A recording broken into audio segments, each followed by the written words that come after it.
অস্ট্রেলিয়ার কুইন্সল্যান্ডের গোল্ড কোস্টে একটি পর্যটন কেন্দ্রের কাছে আকাশে দুটি হেলিকপ্টারের সংঘর্ষে 4 জন নিহত হয়েছেন।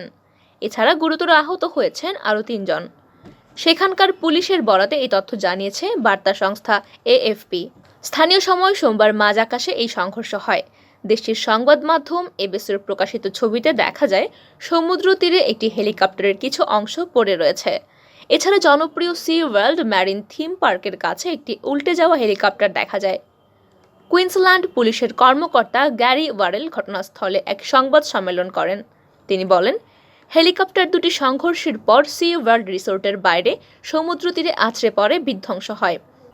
এতে 4 আরোহী নিহত হয়েছেন, আর আহত 3 জনের অবস্থা আশঙ্কাজনক।